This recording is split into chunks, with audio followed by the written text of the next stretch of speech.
ఆ జిల్లాలో పార్టీ అధ్యక్ష పదవి కోసం అప్పుడే టెన్షన్ మొదలైంది. ఇప్పటికే ఆ పదవిలో ఒక నామినేటెడ్ పదవి పొందిన నాయకుడు కొనసాగుతున్నారు. అయినప్పటికీ జిల్లా అధ్యక్ష పదవికి న్యాయం చేయట్లేదట. దీంతో ఆ పోస్టును మరొక సీనియర్ నాయకునికి ఇస్తారనే టాక్ వినిపిస్తోంది. జిల్లా అధ్యక్ష పదవి మోక్షం ఆ సీనియర్ నాయకునికి వెళ్తుందా అనే ఊహాగానాలు మొదలయ్యాయి. ఇంతకీ ఏమిటా పార్టీ, ఎవరా నేతలు? Watch the story.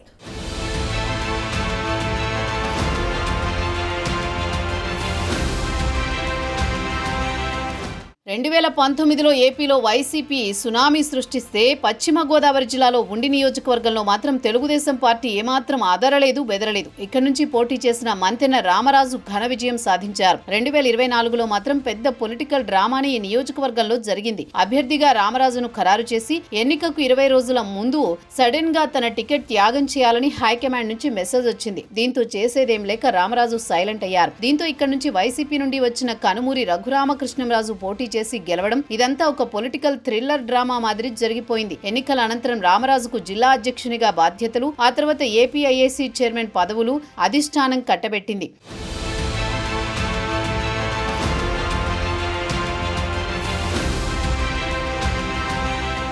ప్రస్తుతం పశ్చిమ గోదావరి జిల్లా టీడీపీ అధ్యక్షుడిగా ఉండి మాజీ ఎమ్మెల్యే మంతెన రామరాజు కొనసాగుతున్నారు. ఆయనకు కూటమి ప్రభుత్వం ఏర్పడ్డాక నామినేటెడ్ పదవుల్లో ఏపీఐఏసీ చైర్మన్ పదవి లభించడంతో ఆ శాఖకు సంబంధించి పనుల్లో ఆయన బిజీగా గడుపుతున్నారు.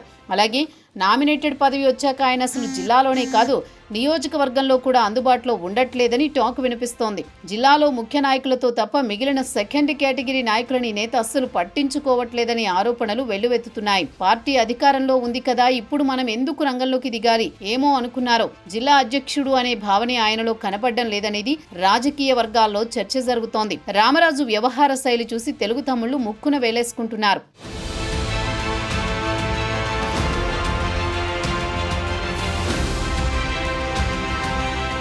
మరోవైపు ఆయన అసలు జనాల్లో ఉండట్లేదని ప్రచారం జరుగుతుంది. దీంతో పార్టీ కార్యకర్తలు డీలా పడుతున్నారట. పార్టీ పరిస్థితి ముందెన్నడూ లేని విధంగా దిగజారిపోవడంతో అయోమయంలో పడ్డారట తెలుగు తమ్ముళ్లు. ఈ పరిస్థితుల్లో ముందుకు వెళ్లడం కష్టమని అధిష్టానానికి సూచనలు పంపారట. ఈ పరిస్థితుల్లో ఉండి నియోజకవర్గంలో టీడీపీ పరిస్థితి అధ్వాన్నంగా మారిందని పొలిటికల్ అనలిస్టులు అభిప్రాయం వ్యక్తం చేస్తున్నారు. దాంతో ఉండి తెలుగుదేశం పరిస్థితి ముందు నుయ్యి వెనుక గొయ్యిలా తయారైంది. పార్టీని, పార్టీ శ్రేణులను గాడిలో పెట్టే ఒక్క నాయకుడు కూడా జిల్లాలో అందుబాటులో లేకపోవడంతో ఎవరికి వారే ఇతర పార్టీల్లో ఉన్న అవకాశాలను వెతుక్కునే పనిలో ఉన్నారట.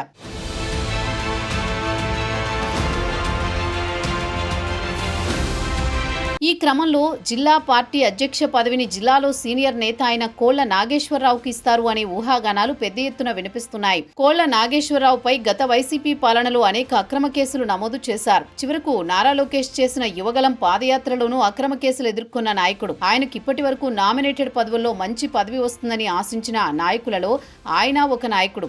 జిల్లా టీడీపీ అధ్యక్షుడు బాధ్యతలు తనకు వస్తాయనే ఆశలో ఆయన సైతం ఉన్నట్టు తెలుస్తోంది.